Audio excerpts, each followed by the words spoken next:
Ақтайтаға салғамын, аққайық жазағамын, оқучылық өмірім деп жазғамын. Аққан суға салғамын, көпке чұрқап барғамын, ұзағанша қол бұлғалап бұрғамын. Ағып кеткен оқучу қайығы, ені іздеп таппай қалдым дайыны. Үнсіздіктен тоным бұлағы, өткін іздеп бүгін тұрамын. Аттың менің ошол бала құрағы. Үнсіздіктен тоным бұлағы, өткін іздеп бүгін тұрамын. Аттың менің ошол гүлген құрағы.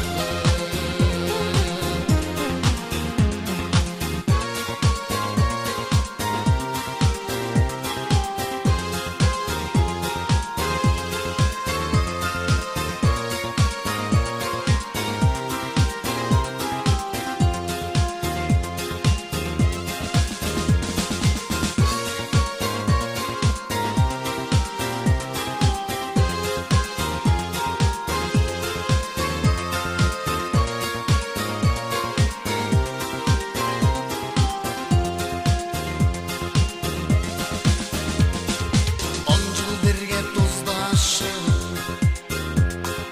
класташып, құрдашып, аман болдым тағдыр қайда бұрбасын. Ақыл айтшы ардайым, кечелерім ағайым, кеч болсо да рахматым айтайын. Ағып кеткен оқучу қайығы, ені іздеп таппай қалдым дайыны.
танцпол, удиви меня.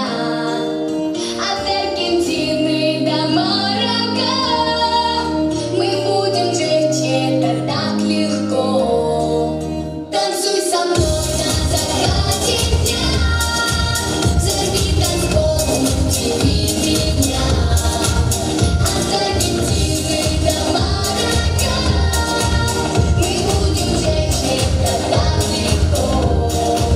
Нам так легко. Взорви танцпол, удиви меня. От Аргентины до Марокко мы будем жить.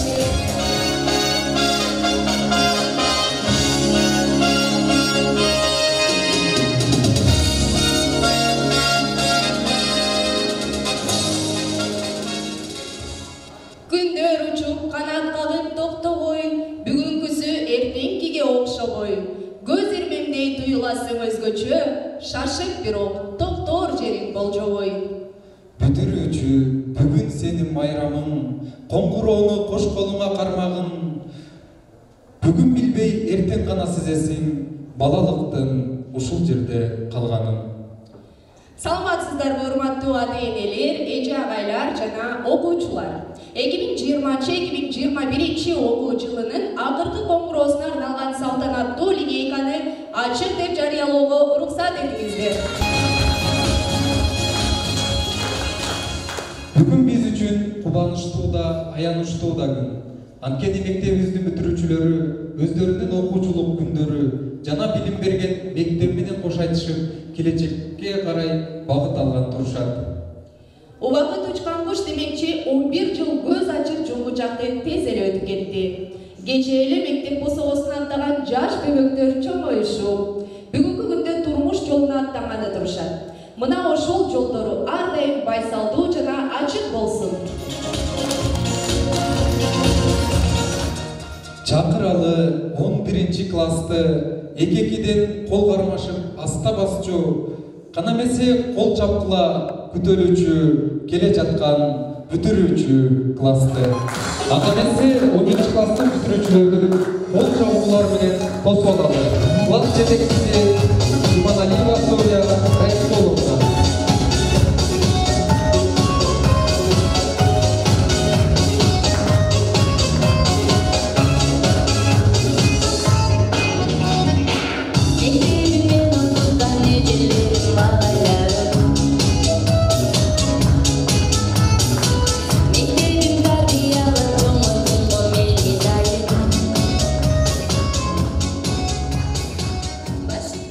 Балдар менен бар байлыгым мол бактым, балдар менен өткөн өмүр гүл өмүр.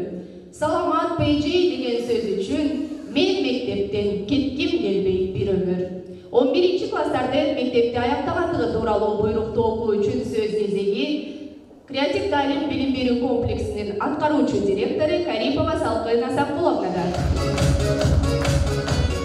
Саламатсыздарбы, урматтуу ата-энелер, эже агайлар жана биздин сүйүктүү бүтүрүүчүлөр. Буйрукту окуп коюуга уруксат этиңиздер. Буйрук 215 24 май 2021 жыл. 2020-21 окуу жылын аяктоо жөнүндө. Кыргыз Республикасынын билим берүү жана илим министрлигинин 2021 жылдын 13 апрелиндеги 453-1 буйругунун негизинде буйрук кылам.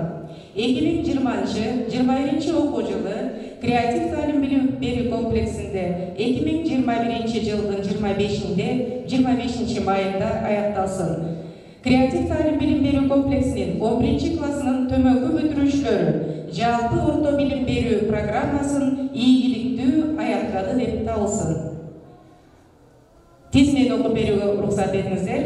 Абдыжалиев Фуат Канатбекович, Алымкулов Куштарбек Туратович, Асанов Санжар Нурбекович, Жакыпбеков Нурмухамед Киялбекович, Кубанова Айдай Кубановна, Кеңешбекова Бегимай Бактыбековна, Кудайбергенова Махабат Нурлановна, Матказиева Эльзира Джавеловна, Нурланова Эльзада Нурлановна, Садинова Сезим Муратовна, Сарпашев Мирсултан Майкл Памирбекович, Турдуева Алтынай Турдуевна, Эмиль кызы Мариям, Шатманова Чолпон Айдарбековна, креатив талим билим берүү комплексинин аткаруучу директору Карыпова Салкын Асанкуловна.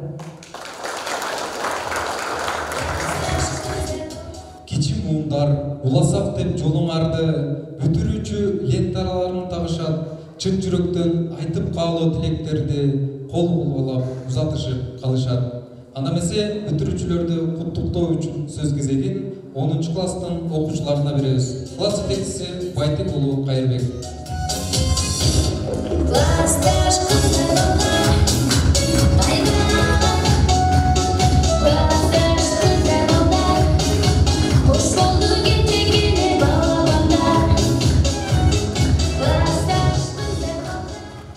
Мөнөшкөрдү таптаган шуңкар болуп, саяпкерди таптаган тулпар болуп, коштошуунун сабында турасыңар, коңкурулуу жылдарга коштар болуп.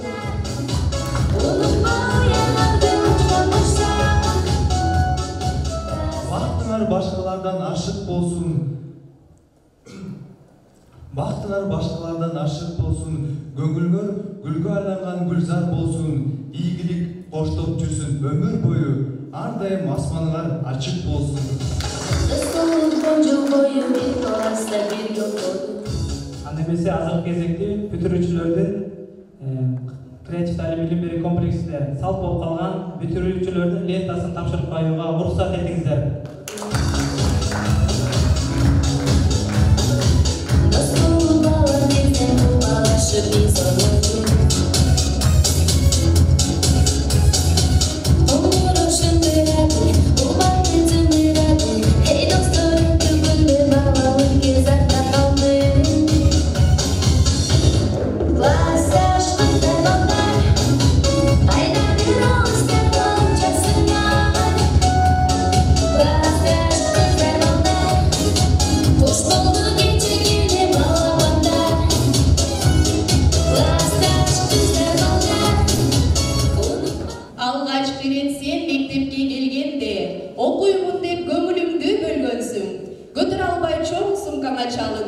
Далай жолу көз жашынды төккөнсүң. Балдай таттуу балалыктын жолунан чоң турмушка багыт алып өткөнсүң. Анда эмесе бүтүрүүчүлөрдү куттуктоо үчүн сөз кезеги 1 класстын окуучуларында.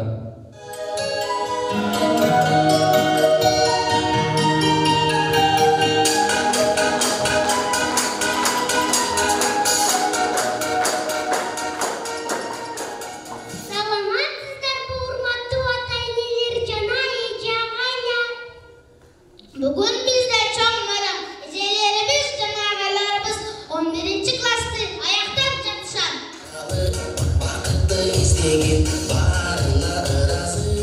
Алтай, соғым не oldu? Emне мынча ойланып қалдым. Мен адам елі 1 класты аяқтадым. Дағы 10 жыл оқышым керек тұрмаймын. Алтай, сенен коркпо, окчулук күндөн абдан кызыктуу, убакыт тез өткөн. Биз билимдүү, тарбиялуу балдар болуп чоңоёбуз.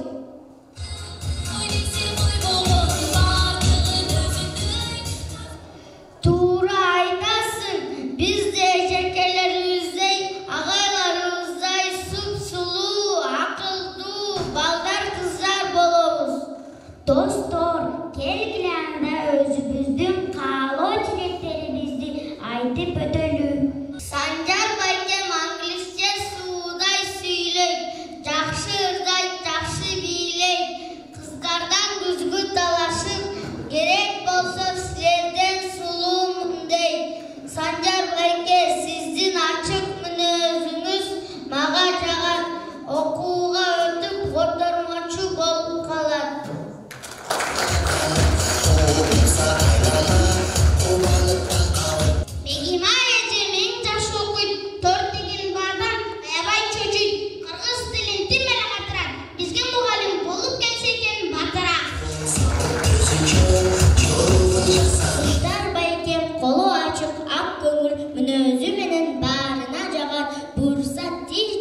майсалап сүйлөгөндү жактырат.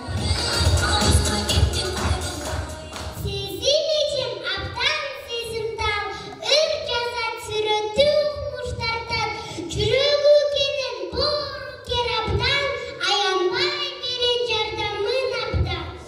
Махаббат эжем өтө назик адам, аярлап басып таштаган кадам, кайсы кесипти тандайм деген кезиңиз, буйрсам ойлогон максатыңызга жетиңиз.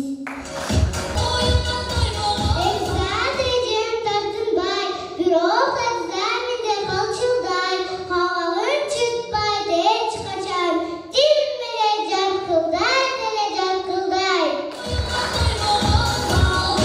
Күн десе күндөй, ай десе айдай, эжемдин атына заты жарашат, айда эжемди бардыгы суктануу менен карашат, эжекемдин мыкты экенин билели, келечекте дарыгер болуу тилеги. Япониядан келсе де эжем, кыргызча, орусчаны тез эле билгем, Мария эжем аракетчү, абдан айрыкча тил үйрөнүп жаткан, ата-энеси талаштырууга сени тарткан жок, мени тарткан.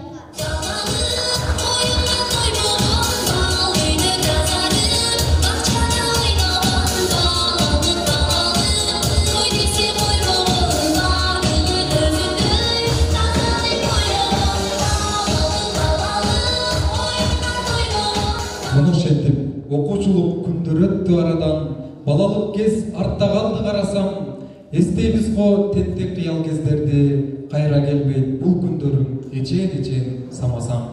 Анда эмесе азыр сиздердин көңүлүңүздөрдө 11 класстын окуучуларынын сабак учурундагы кызыктуу окуялары жөнүндөгү видеого бурабыз.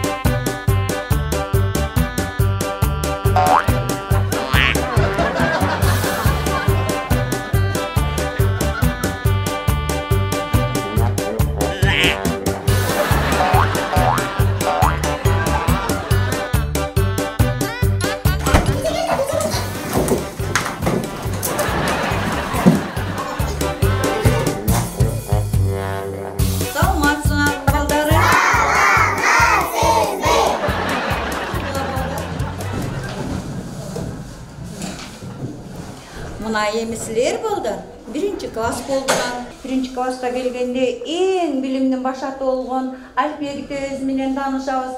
Силер ушул мектепте абдан акылдуу, билимдүү, зирек окуучулар болосуңар балдарым. Ушул мектепте 11 жыл окуйсуңар.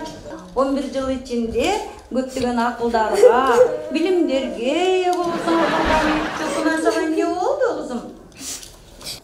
Эже, 11 жыл окудуңузбу? Ооба, чолпунай. Мага апам түшкө чейин окуйсуң деп айтканды.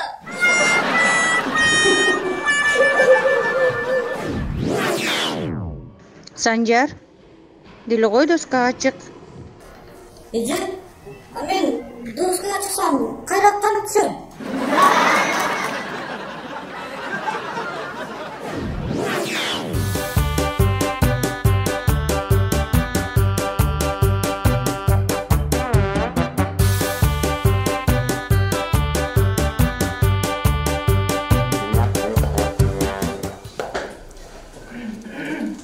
Кана, кимиңер жооп бересиңер? Элзира, сен жооп берип койчу. 5-ке 5ти кошсок канча болот? Эже, 5-ке 5ти кошсок 10 болот. Азаматсың, эң туура. Кана, Кубат. Эми сен жооп берип койчу. 4төн 4тү кемитсек канча калат? 4төн 4тү? Билбейм, эже. Кел анда мисалдар менен чыгарып көрөбүз. Сенин чөнтөгүңдө 4 алма бар. 4төө тең чөнтөгүңдөн түшүп калса, эмне калат?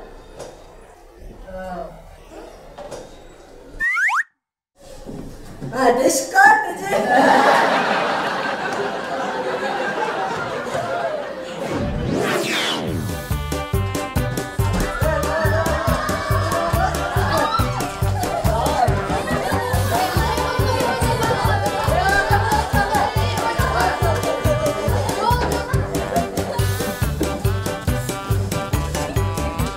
Здравствуйте, ребята.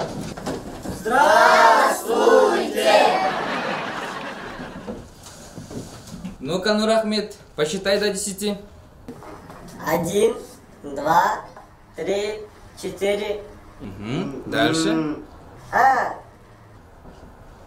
5. 4.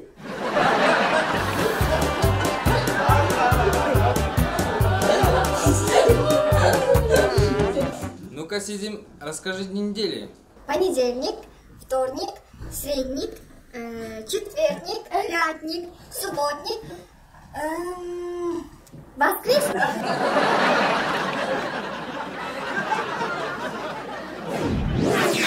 Өткөн сабакта биз силер менен элдик өзек чыгармачылыктан жаңылмаштарды өткөн элек. Ал биздин тилибизди так кылып, чечендикке үйрөтөт экен. Бүгүн даярданып келдиңерби балдар? Азаматсыңар.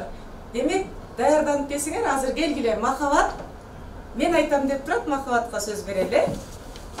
Ал арал, бул арал, ал аралды аралады, бул аралды аралады, ал аралашты. Ал арал, бул арал, ой. Ал арал, бул арал, ал арал, бул арал, ал арал, бул арал, ой. Ал арал, бул арал, ал аралды марал аралады, бул аралды марал аралады, ал аралады маралды аралаштырып.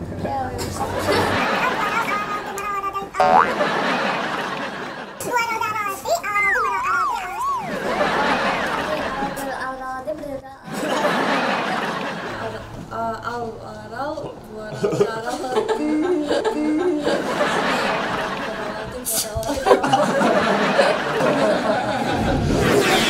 Кана балдар арифметик күчүнүн формуласын F барабар ро кимники суюктуктуку Эценин көлөмү. Туура азаматсыңар балдар. Кана Эзира арифметик күчүнүн ачылыш тарыхын айтып берчи. Арифметик күчү кандайча ачылып калган? Архимед негизи ваннага түшүп жатканда оюна бир нерсе келиптир да, анан таптым деп кыйкырат экен да. Эзира Архимед эмнени таптыр? Самынды тапты окшойт эже.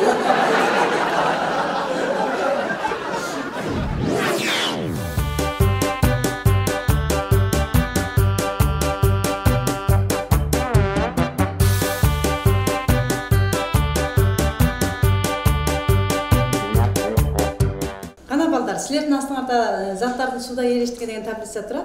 Бул жерде сууда ери турган, эрибей турган заттар бар. Кана кимиңер айтасыңар? Мариям айтып көрчү, кайсы зат сууда эрибейт?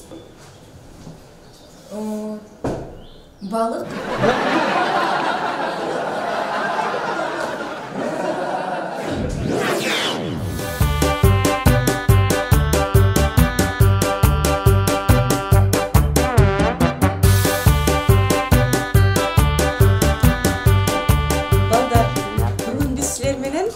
Заманыбыздын залкар жазуучусу Чыңгыз Айтматовдун Саманчынын жолу повести менен таанышмакчыбыз. Кандай деп ойлойсуңар балдар? Эмне үчүн бул чыгарма Саманчынын жолу деп аталып калган? Ким айтат? Кана ким айтат? Мен айтып берсем болобу эже? Кана Бегимай айта кой. Эже тиги Субанкул бар эмеспи? Ал деген эгин талаасынан саман салынган капты көтөрүп келе жаттыр да. Анан деген ошо көтөрүп келе жатса кабы тешилип калып жолдун баары саман болуп калыптыр. Анан ошон үчүн саманчынын жолу аталган.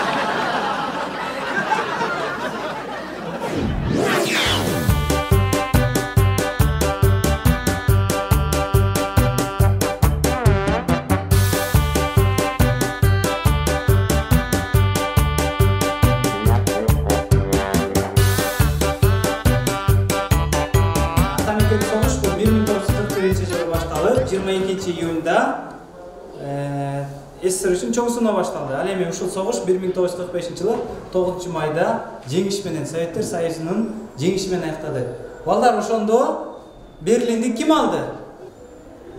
Алтынай, sen bizge айтчы, Берлинди kim aldı? Берлинди? Мен алган эмесмин. Алтынай, sen тура суран тура эмес чыгып калдың окшойт. Берлинди kim alган? Агай, чын айтам. Мен алган эмесмин. Балдар, кимге алсаңар бербейсиңерби?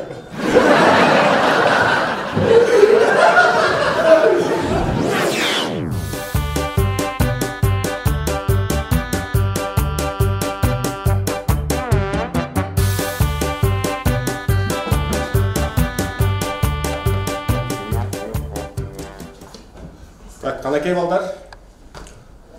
Ушул формуланы Куштарбек математикалык тилде айтып көрчү. Кандай айтылат? Агай, бул x, y-тин айса менен сайын деп атканда 8 корккондон жалкасынан кеткен го.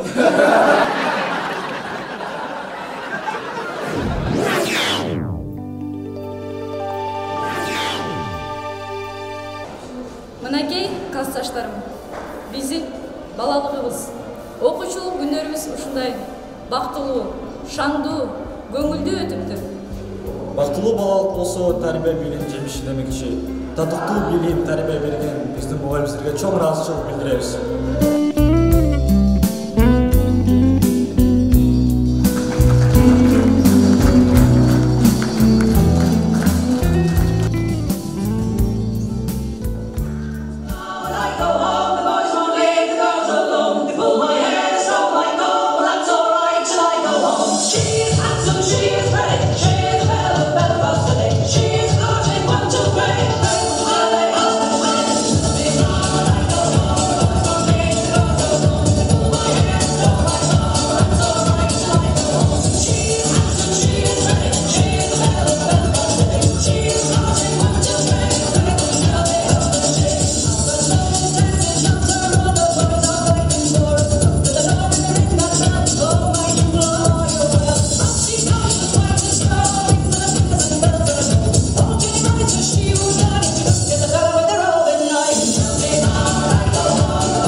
силер жакка узап барат. Анда эмесе куттуктоо сөздүн кезегин бүгүнкү салтанаттын ээлери болгон 11-класстын бүтүрүүчүлөрүнө берели.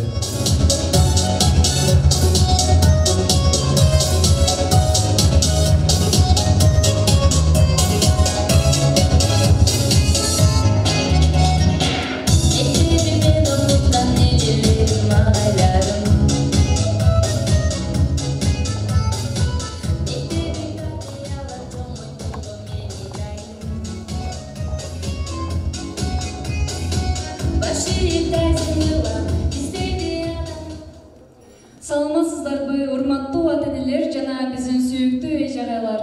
Бүгүнкү күн биз үчүн өтө маанилүү күндөрдүн бири болуп саналат. Себеби биз 11 жыл бою билим алып, балалыктын балдай таттуу күндөрүн өткөргөн мектебибиз менен коштошкону турабыз.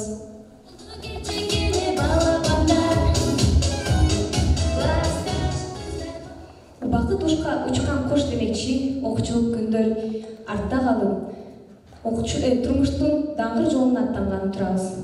Ушул жолдо биз менен ар дайым бирге болгон, билим менен тарбиясын аябастан берген сүйүктүү эже агайларыбызга баш ийип таазим этебиз. Для нас каждый учебный день стал незабываемым воспоминанием, моментом. Да, мы никогда не забудем это время, несмотря на то, что пройдут годы. We are thankful for our parents to give deep knowledge and воспоминания. We always try to justify your trust. Be healthy, happy, be always together with us. We respect and love you very much. Алим шыңгыраган алтын булат.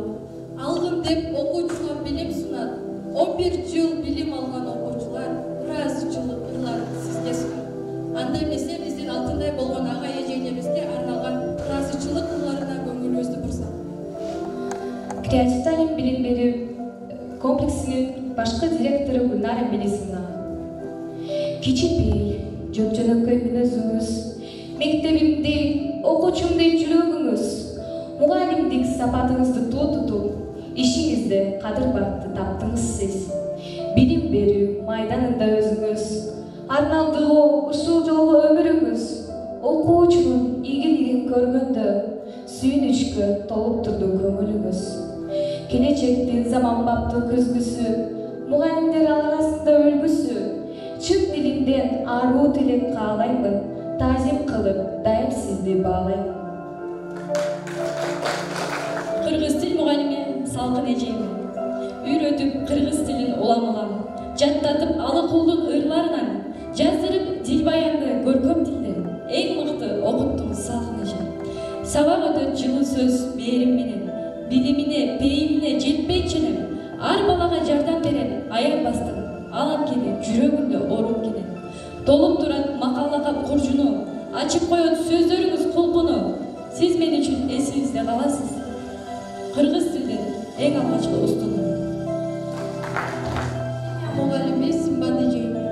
Татаал сабак болсо дагы жеңдиңиз, окуучунун таап жүрөк кылдарын жеткиликтүү түшүндүрүп бердиңиз, ачып берип химиянын сырларын. Көңүлүн сиз табасыз, сөзүңүз менен бүт баарына жагасыз. Ак мектепти бүтүп жатсак да, Сымбат эже эсибизде каласыз. Англис тил мугалими Ишен Бөбө эжеме. Англис тилге үндөп бизди үйрөттүңүз, англис тилде бизди таптак сүйлөттүңүз. Тил күрмөгү келбей сөздөр чайналганда, так айткын деп талап кылып сүрдөттүңүз. Талыкпастан билим берип кызмат кылган, окуучулар эжейлеп сыйлап турган, теңдеши жок билимдин уюткусу Ишен эже өзүңүзгө таазим. Тарбия мугалими Дихан агайга.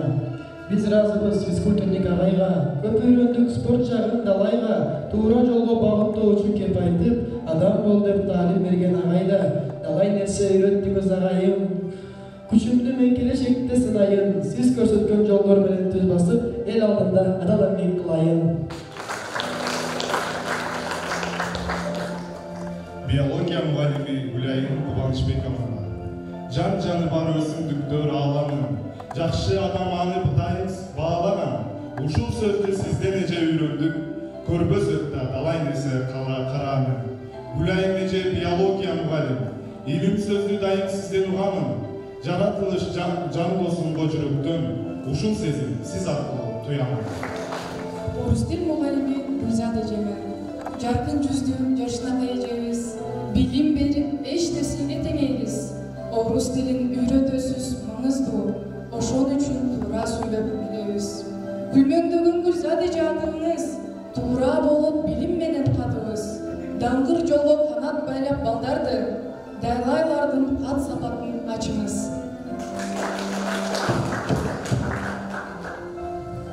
Математика мугалими Назира эжеме. Миллиондорду, миллиарддарды үйрөткөн математик эжебиз Назира эмгегиңиз эбегейсиз биз үчүн аздык кылар алып берсе кайдыда. Математика илимдеги падыша, Назира эже бул илимде ханыша. Ишенебиз сизден алган билимдер жол көрсөтөт жашоодогу жарышта. Тарих мугалими Кайырбек агайга. Ата тиликтин бай тарыхы саянбап, аны талбай окуучуга баяндап, жаратасыз улуу сыймык дөөлөттү эң бир муштурмуштарды баяндап. Баатыр мүнөз бабаларды даңкадыңыз, кенен акыл энелерди баркадыңыз. Адам бол деп акыл айтып окуучуга адамдык сапаттарды даңкадыңыз. География мугалим Темир агайга.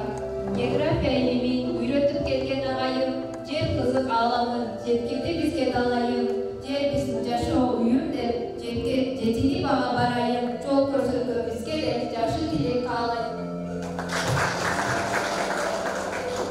Математика мугалими Илгиз агайга. Жаш болсо да кызыктуу өткөн сабага, жайдар мүнөз дайыма чын кабага, төп келишкен узун бойго акылы урматтайбыз биздин Илгиз агайды.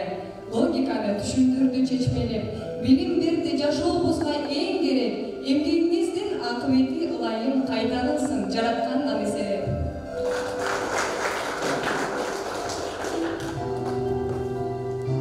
Биздин класс жетекчибиз Сүлия эжеме. Yüzümüzgө өмүрүн чачат себелеген, мугалим экинчи аба эне делген. Ошол сындуу Сүлия эже бизди дагы келечекке багыт берип жетелеген. Аурасы адамзатка деп күч берген, баарыбызга мамилесин мээрим менен, сиз дегенде саптар өзү туура келип,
Been waiting for a lifetime for you.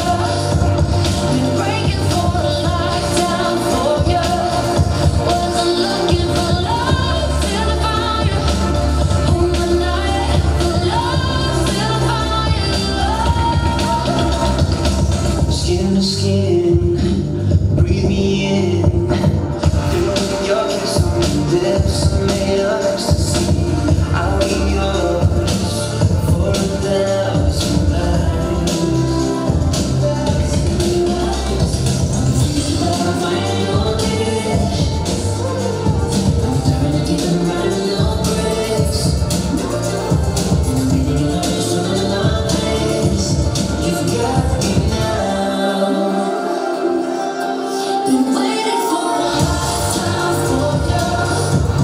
Been praying for a lifetime for you. Wasn't looking for love till I found you. From the night for love till I found you. Been waiting for a lifetime for you. Been praying for a lifetime for you. Wasn't looking for love till I found you. From the night for love till I found you.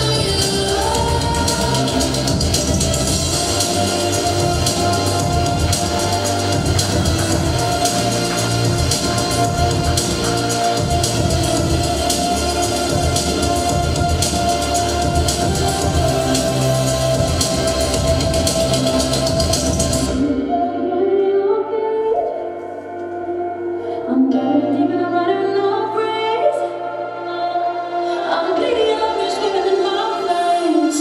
You got me now. Been waiting for a lifetime for you.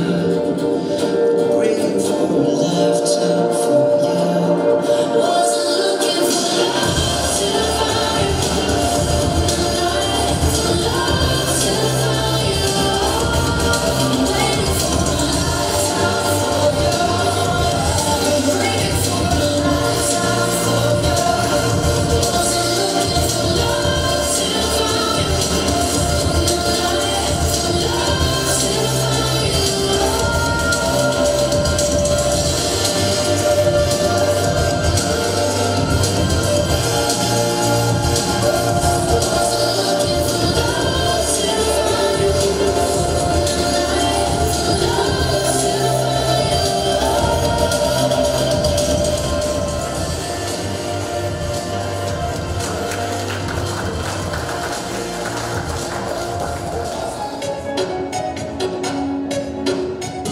you.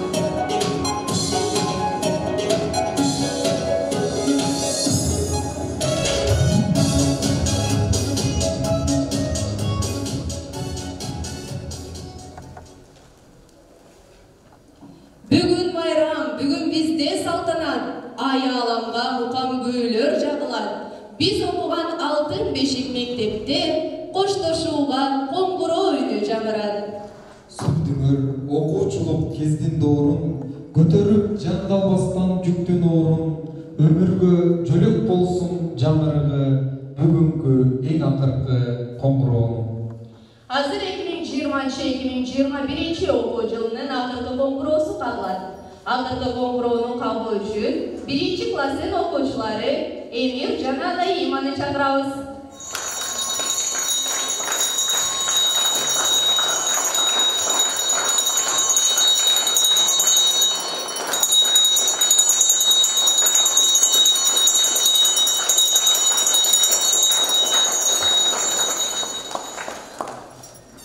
Алдыда күтүп зор сыноо, чоң максатта жолдулоо, акыркы жолу кагылган аман бол алтын коңгуроо. Окуу жылын эң бир таттуу узатып, ийгиликке ийгиликтер улашып, коңгуроонун унутулгус добушу келечекке болсун сизге гүл азык.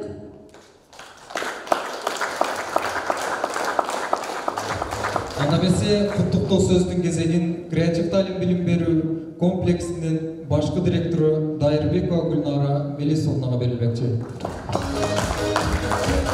Урматтуу бүгүнкү иш-чаранын катышуучулары, биздин ардактуу ата-энелер, бүгүнкү сиздердин ушундай бактылуу балдарыңызды балдарыбыздын жакшылыгында жолугушуп жатканыбызга биз абдан кубанычтабыз. Бул күн сиздердин узак убакыт күткөн күнүңүздөр.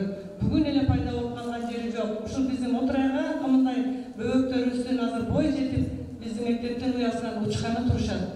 Демек бул сиздердин жашооңуздагы эң бир бактылуу көзүрмөндер деп эсептейли.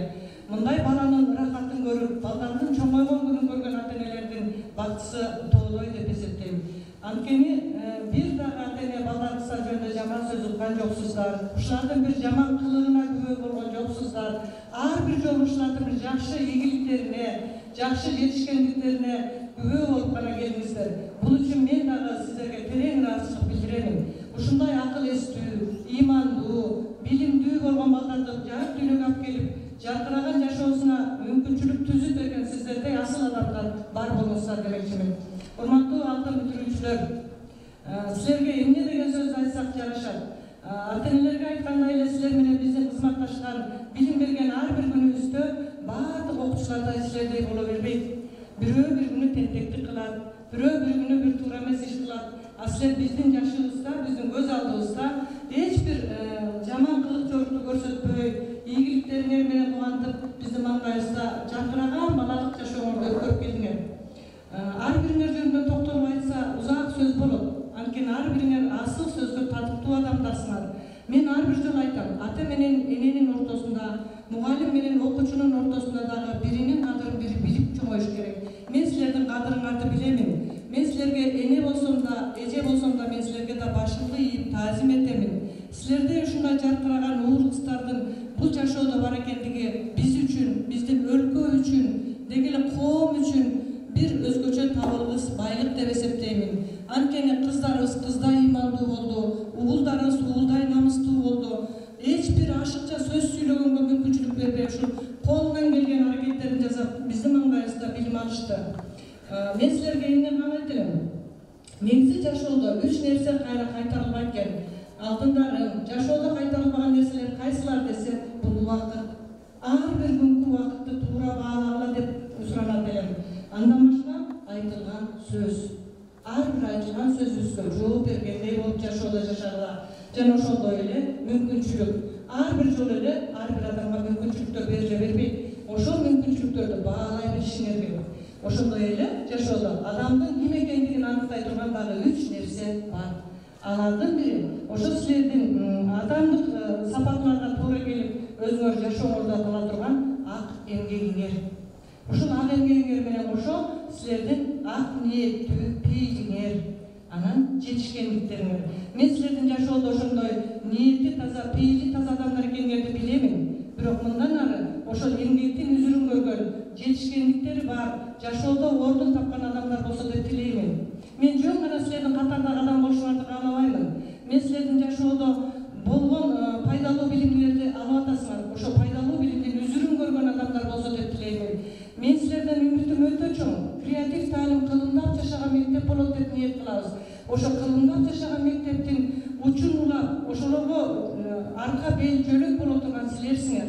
Мен ага толук ишенемин. Анткени силердей акыл эстүү, ыймандуу, билимдүү балдардын бар экендиги биздин креатив үчүн чоң мүмкүнчүлүк.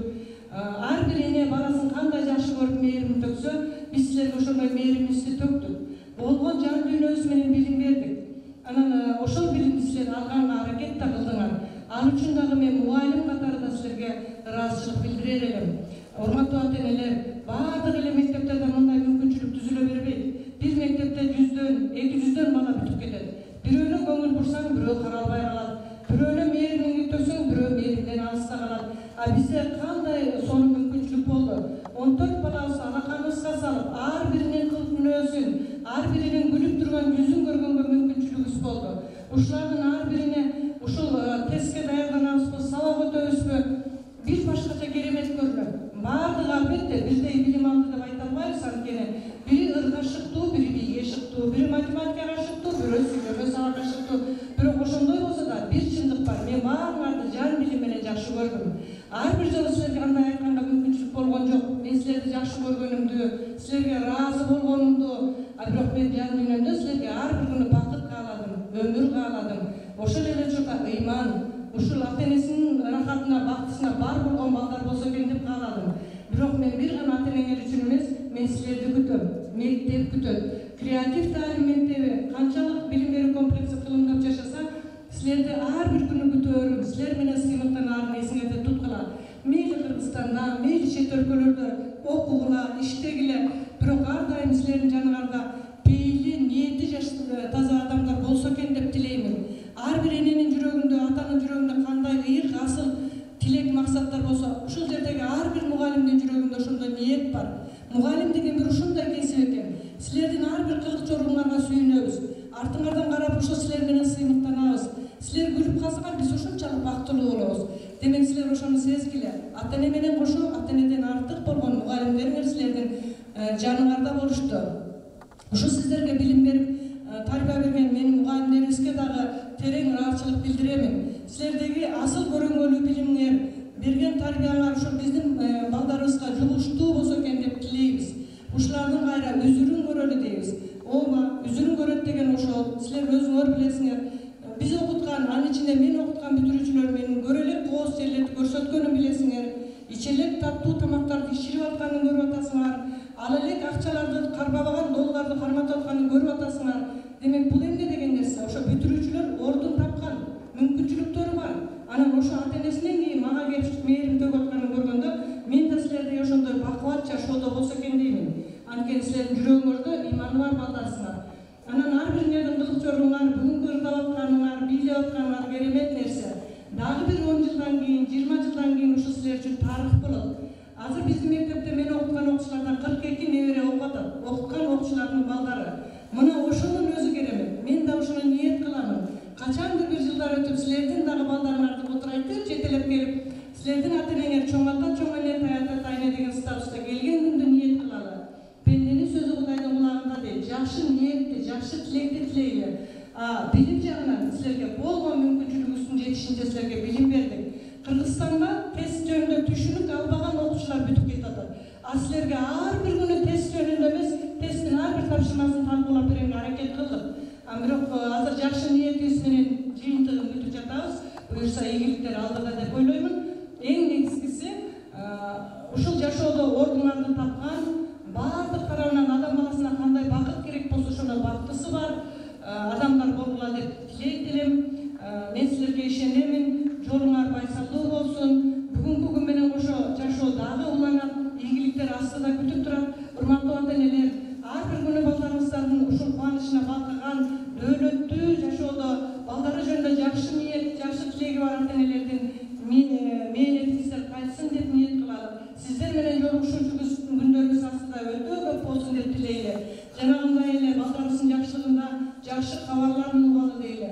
Урматтуу биздин коллегалар, ардактуу биздин сүйүктүү мугалимдерибиз, ар бир жылы учуруп аткан уядан биздин бүтүрүүчүлөрүбүз сиздерге дем күч берсин, чыгармачылык эркүү тартууласын жана ишиңиздердин ийгилиги бааланып, бүгүнкү биздин бүтүрүүчүлөр сиздерге каалаган каалоо тилектери ар бириңиздерге кабыл болсун деп тилейли. Алтындарым, жолуңар байсалдуу болсун, тилеген тилектериңер кабыл болсун. Алла Таалам өзү жар болсун силерге.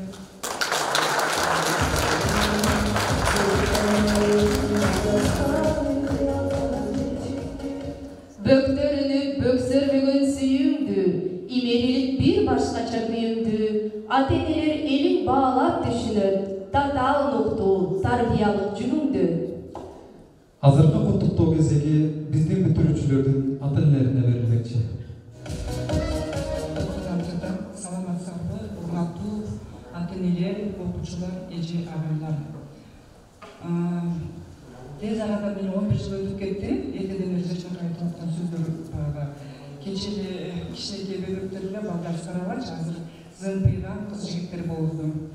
Эмне дейм, окуучуларым, балдарым, кыздар, алтындарым, эмне силерге кааларым силерге каяктан жүргөлө адам болгула, адамгерчилик болгула, баягы ден соолук болгула.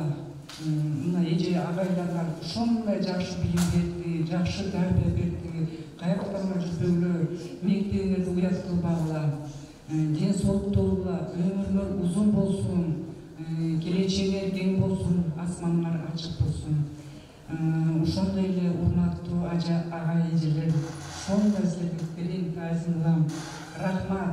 канча жыл окуттуңар, жакшы билим бердиңер, терең таасирган өзүм атынан, ата-энемдин атынан.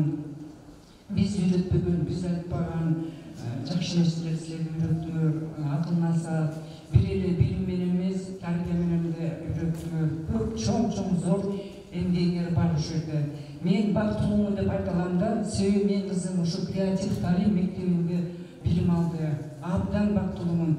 Балдар кандай бактылуусун, ушундай жакшы ага эжелерге туш келдиңер. Чындыгы, карагачы, биринен бири өтөт, сымбаттуу, өң десе өң, акыл десе акыл дегендей. Өзгөчө Судья Райымтулана сизге чоң ыраазычылык билгизем, өзүмдүн атыман, ата-энемдин атынан. Кандай гана кээде биз чыдабаган сөздү силер чыдайсыңар. Канча уйку, канча энергия, канча нервный кетти. Ошого карабастан жылмайып күлүп келесиңер. Мен окуучуларга ишенем, өзүм кызым келип ушундай жакшы ниет менен, жакшы сөз менен айтып келет. Ушу мектепти, эже агайларды, сүрө эжелерди жакшы сөз айтайын, сөздү эметип калды да, унутуп койдум да, даярдан аткан толкундан атам. Рахмат, ата-энелер, силерге да чоң рахмат, ден соолуктуу болгула.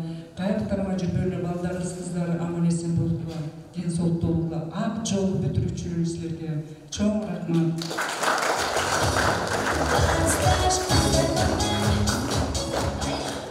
Саламатсыздарбы, урматтуу агайлар, эжекелер, ата-энелер, бүтүрүүчүлөр, бүгүн деген эң жакшы күндөрдүн бири. Бүгүн жалпыбыз толкундап турган кез, күн абдан өткөнгө, чын айтканда, жалпы бүтүрүүчүлөргө мен абдан чын диримден баардык жакшылыктардын баарын каалайм. Ата-энелердин атынан, жалпы мугалимдердин атынан, Кыргыздын чыгаан мыкты бычакка сап уул кыздарынан болот деп биз тилек кылабыз, үмүт кылабыз. Ата-энелердин атынан жашынакай жагымдуу чыгармаларым келип турат. Уруксат болсо, эне темасында болсун, Картайбачы апаке деген чыгарма кабыл алганыңыздар. Майрамыңыз куттуу болсун.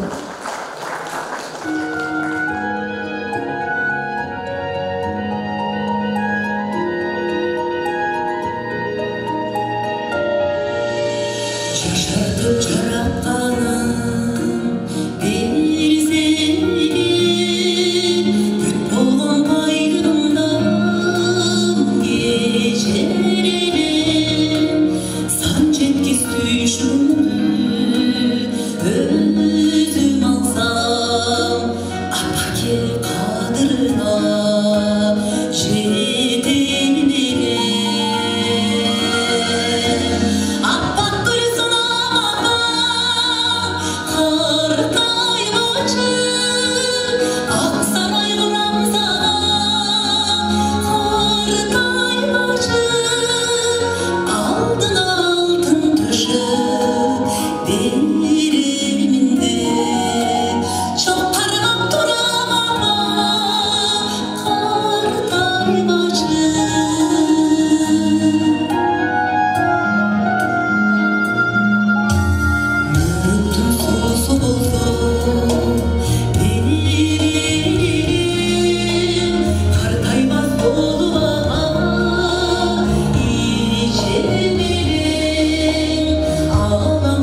бар болуңуздар, майрамыңыздар куттуу болсун. Чоң рахмат.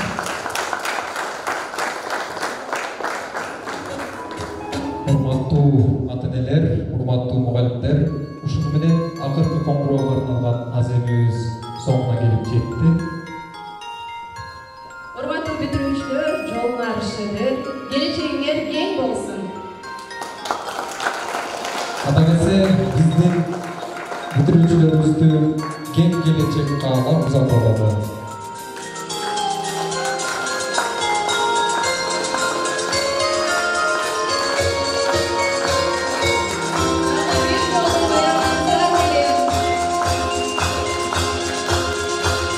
Ақтайтаға салғамын, аққайық жазағамын, оқучылық өмірім деп жазғамын. Аққан суға салғамын, көпке чұрқап барғамын, ұзағанша қол бұлғалап бұрғамын. Ағып кеткен оқучу қайығы, ені іздеп таппай қалдым дайыны. Үнсіздіктен тоным бұлағы, өткенместен бүгін тұрамын. Қайткенмен ошол бала құрағы. Үнсіздіктен тоным бұлағы, өткенместен бүгін тұрамын. Қайткенмен ошол гүлген құрағы.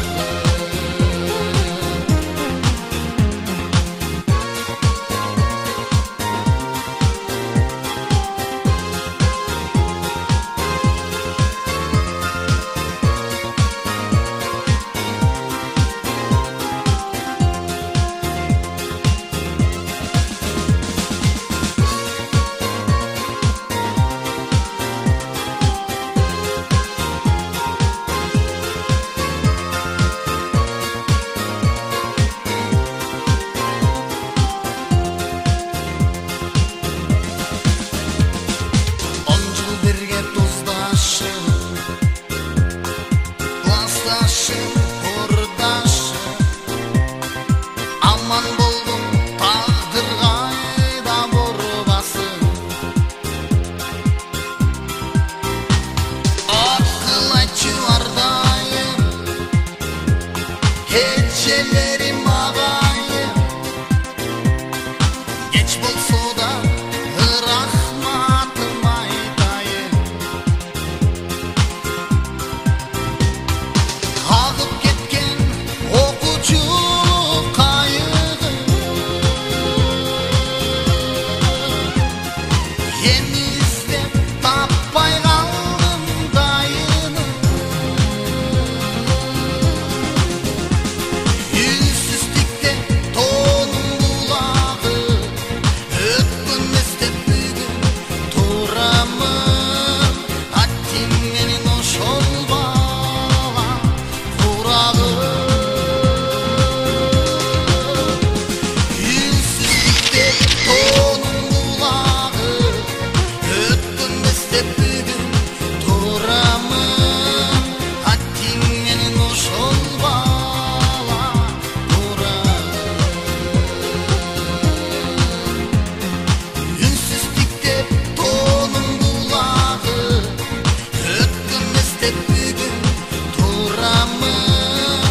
Аттиңменен ошол бала құрағы.